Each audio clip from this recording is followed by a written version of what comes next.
Good morning. It's Sunday and I get out shopping. Hopefully get out there early. And a neighbor loaned us this Tale of Despereaux that I wanted to show you. We saw Ratatouille on Disney Plus. So hope everybody's keeping busy. Exodus 19:16. Then it came to pass on the third day in the morning. I gotta let the dog out.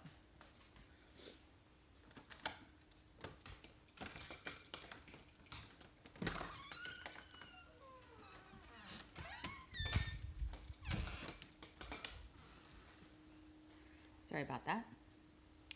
Then it came to pass on the third day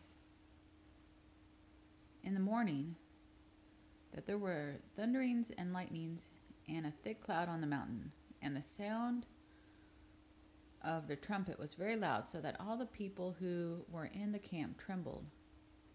And Moses brought the people out of the camp to meet with God, and they stood at the foot of the mountain.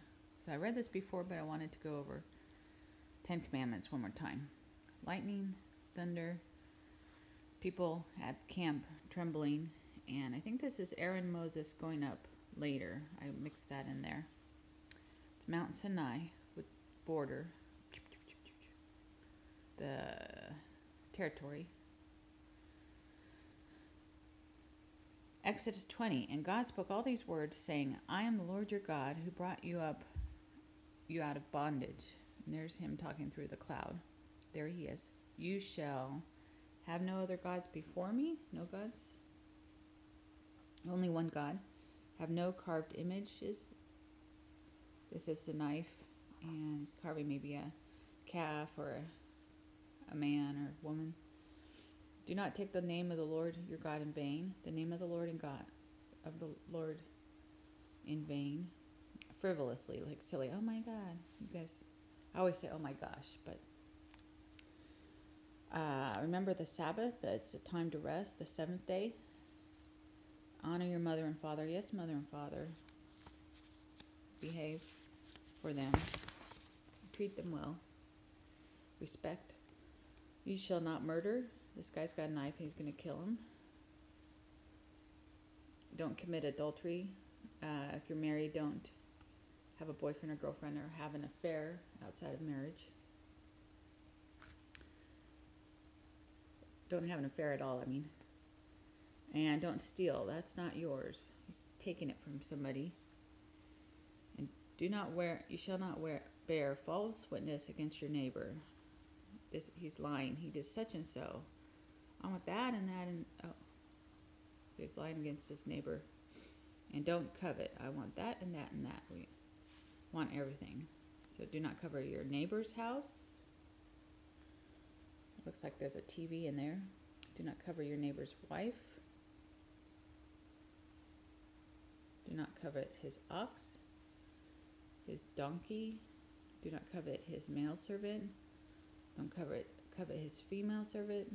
Don't covet nor anything that is his neighbor's. Don't covet anything. And I have a little car there. Don't covet his car.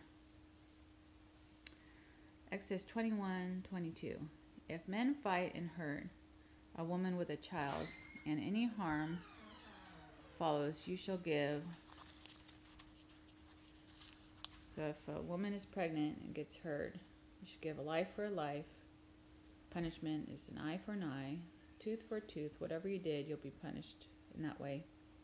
Hand for hand, foot for foot, burn for burn, wound for wound, and stripe for stripe. So that changes when Jesus comes and we have grace and forgiveness. Exodus 22:13. Any animal, if it was torn to pieces by a wild animal, the neighbor shall bring in the remains, what's left, as evidence, proof, and shall not be required to pay for the torn animal. So gets into a lot of rules, and this is the torn animal that he's bringing in. Doesn't have to pay for, I believe. Exodus 23:20. See, I am sending an angel ahead of you to guard you along the way, to bring you to the place I have prepared. So here's an angel, a guardian angel. He's guarding us. May we have that. And he's going to the place I have prepared. Worship the Lord your God, and his blessing will be on your food and water. Exodus 23:25. So worship the Lord your God, and his blessing will be on your food and water. Exodus 25:30. May we have that. And you shall set the showbread on the table before me always. So I'm not sure what that is, but it's bread of the presence. This is getting to the holy things, the Ark of the Covenant, like in Raiders of the Lost Ark. Exodus 25:8.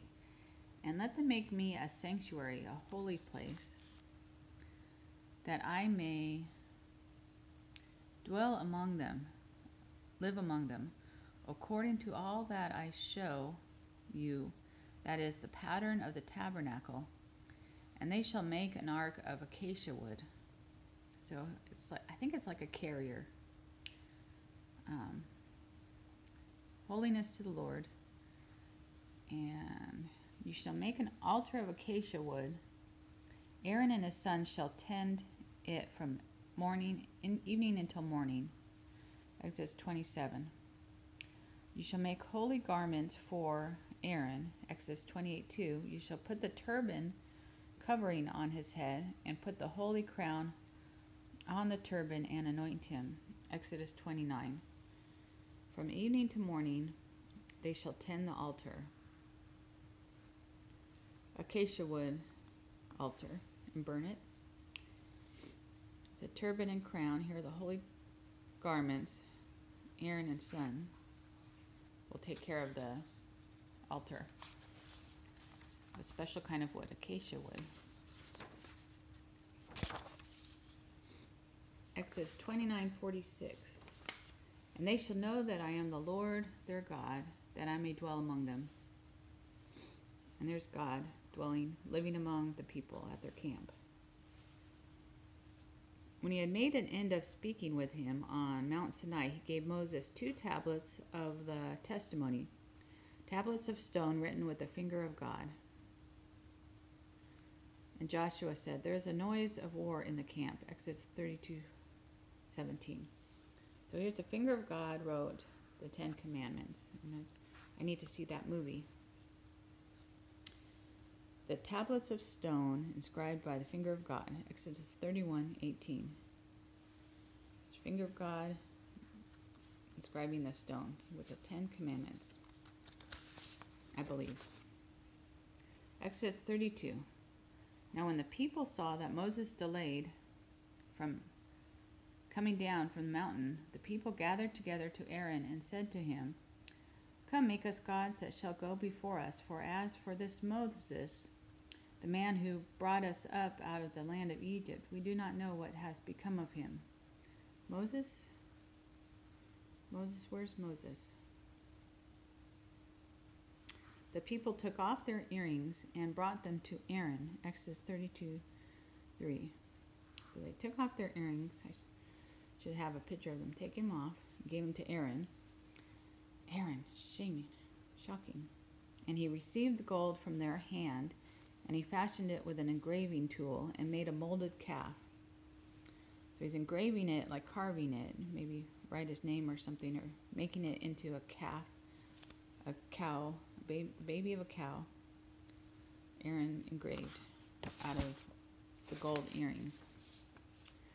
Exodus 32:7. The Lord said to Moses, so here's God talking to Moses, go get down, for your people whom you brought out of the land of Egypt have corrupted themselves, made themselves rotten or dirty, rusty. They have turned aside quickly out of the way which I commanded them.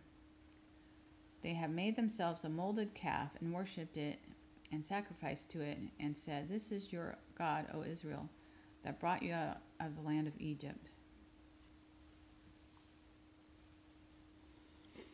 So here's a golden calf. And here are the people saying, this is your God. Oh dear. Israel's turning from God. I have seen these people, and they are stiff-necked people. Hard. They have a hard neck, stiff-necked. They're stubborn. I've seen these people, and they are a stiff-necked people.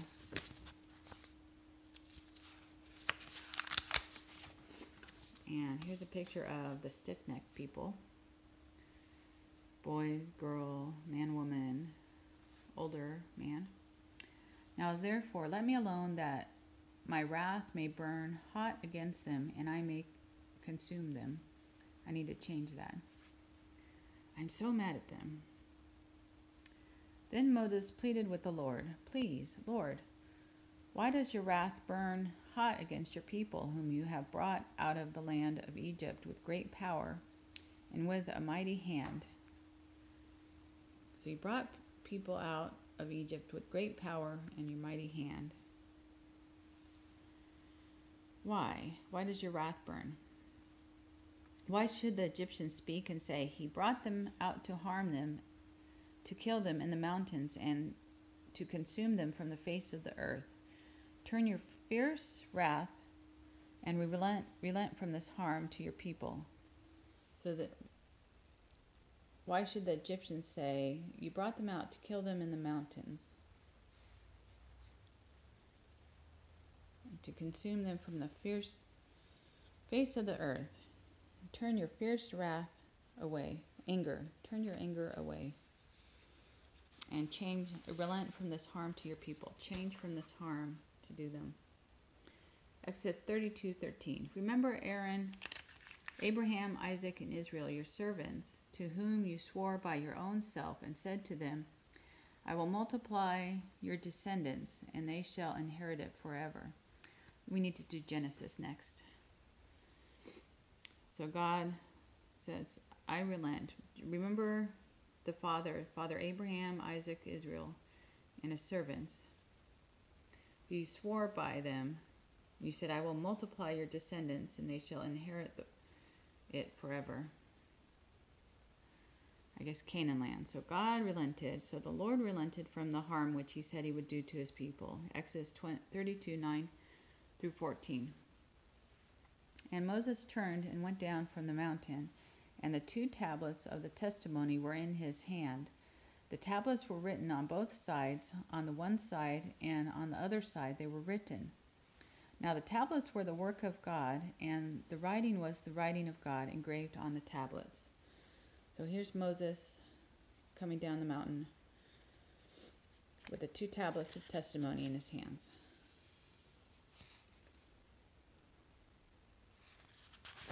They were the work of God.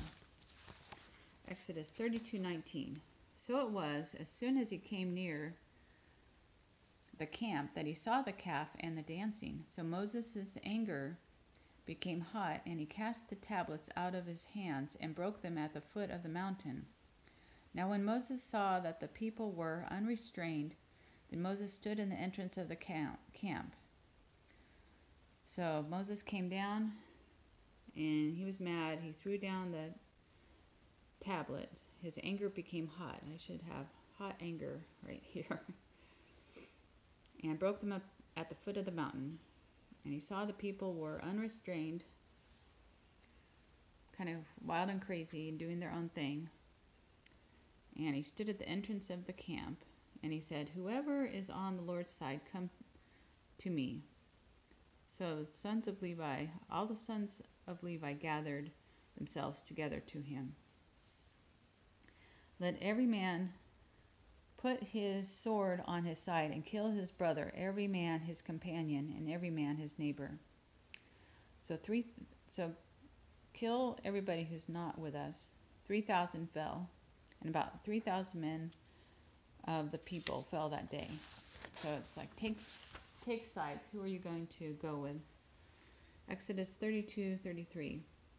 Whoever has sinned against me, I will blot out of my book. So whoever sins against you, you'll be out of the book. Blot. Blot means take it out. Like ink, a blot of ink. like a spot.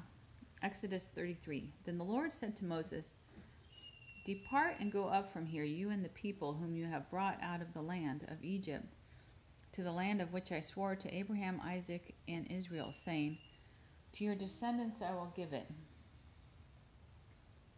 And I will send my angel before you, and I will drive out the Canaanite, and the Amorite, and the Hittite, and the Perizzite, and the Hivite, and the Jebusite. Go up to the land flowing with milk and honey." So here's Abraham, Isaac, and Jacob. But Abe is short for Abraham, like Abe. "Go to the land of which I swore to your descendants, and I will send you an angel before you. And you'll go to the land which I swore to Abraham, Isaac, and Israel. And I'll send you an angel before you." So let's go. Come on, Moses says. "You'll have an angel before you, and God will drive out coronavirus, Jebusites, Canaanites, Hivites, Perizzites, Hittite, and the Amorite.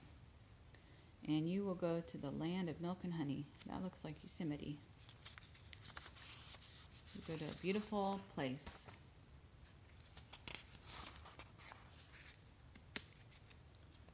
Sorry, I think my pages are stuck. Exodus 33:3. "I will not go up in your midst, lest I consume you on the way, eat you up, or burn you. For you are stiff-necked people, you're stubborn. I will not go with you." So the children of Israel stripped themselves of their ornaments. Exodus 33:4. So jewelry, necklace, they got rid of it. "Moses took his tent and pitched it outside the camp and called it the tabernacle of meeting. Everyone who sought the Lord went out to the tabernacle. The pillar of cloud stood at the door." So here's the tabernacle of meeting, the special area. Everyone who sought the Lord. Joshua would not part from the tent. I guess Joshua stayed there. Everyone who sought the Lord went out to the tabernacle. And Moses pitched his tent.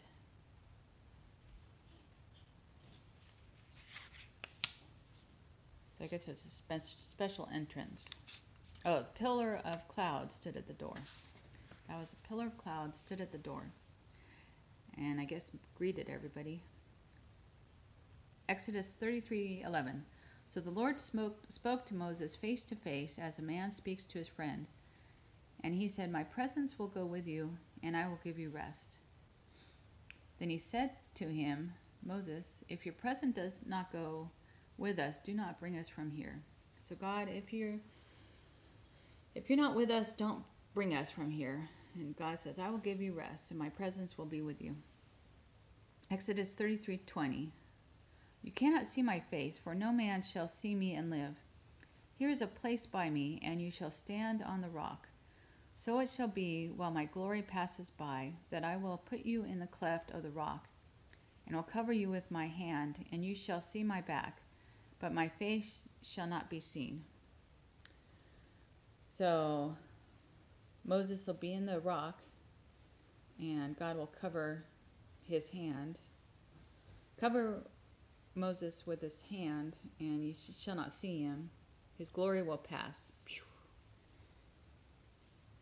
And you shall see my back, but you shan't see my face. Exodus 33:18. "Please show us your glory," or heavenliness, or shine for us. "My face must not be seen." So God covers us with his hand. He covered Moses with his hand. Exodus 33. Exodus 34:4. "Moses rose early in the morning and went up Mount Sinai as the Lord had commanded him, and took in his hand the 2 tablets of stone. Now the Lord descended in the cloud and stood with him there and proclaimed." Okay, I think this is just a repetition. Maybe the second time I read the Bible. So choose which one you like the best. So Moses goes up with the tablets. The Lord God, merciful and gracious, long-suffering and abounding in goodness and truth, keeping mercy for thousands, forgiving iniquity or sin and transgressions and sin, by no means clearing the guilty. So Moses made haste and bowed his head toward the earth and worshipped. Then he said, If now I have found grace in your sight, O Lord, let your Lord, I pray, go among us, even though we are a stiff-necked people, and pardon our iniquity and our sin, and take us as your inheritance. And he said, Behold, I make a covenant, a promise before all your people. I will do marvelous things such as have not been done on the earth. So God's going to do marvelous things on the earth, and he makes a covenant promise with us. God help us. So when Aaron and all the children of Israel saw Moses, behold, the skin of his face shone, and they were afraid to come near him. Exodus 34:30. So his skin shone, and everybody was afraid to come near him when he came down from the mountain. Exodus 34:31. Then Moses called to them, and Aaron and all the rulers of the congregation returned to him, and Moses talked with them. Afterward, all the children came near him, and he gave them as commandments all that the Lord had spoken with him on Mount Sinai. And when Moses had finished speaking with them, he put a veil on his face. So he spoke to the children of Israelite, and then put a veil on his face. But whenever Moses went in before the Lord, he would take the veil off. Hi, Lord. We have a veil, and when we'll see the Lord, the veil is removed. Exodus 35:29, and Moses could see. The children of Israel brought a freewill offering to the Lord, and all the men and women whose hearts were willing to bring material for all kinds of work which the Lord had commanded to be done. So the children of Israel brought an offering, something to give, and material for all the work that God commanded to be done. Then Moses called Bezalel, Aholiab, and every gifted artist in whose heart the Lord had put wisdom, everyone whose heart was stirred to come and do the work. So the artisans, or artists, or workers, Bezalel and Aholiab, said, Thank you, and it's enough. You don't need to bring us any more. Exodus 36:6-7, and the people were restrained from bringing, for the material that they had was sufficient for all the work to be done. And the people were restrained from bringing, for the material they had was sufficient for all the work to be done. So they brought enough. Thank you, people, for bringing all that stuff for the work. This is the most holy place. It's a tabernacle. There's blue, purple, scarlet curtain, incense, which is a stick that can give a good aroma or smell when you burn it. There's a golden lampstand. There's acacia wood, priestly garments, priestly clothes, or a nice robe. Almond blossoms. Here's the blossoms. Almond. Beaten gold. Here's the angels that were made out of beaten gold. And that was all holiness to the Lord. Then Moses looked over all the work, and indeed they had done it, as the Lord had commanded. And Moses blessed them. Here's the cherub.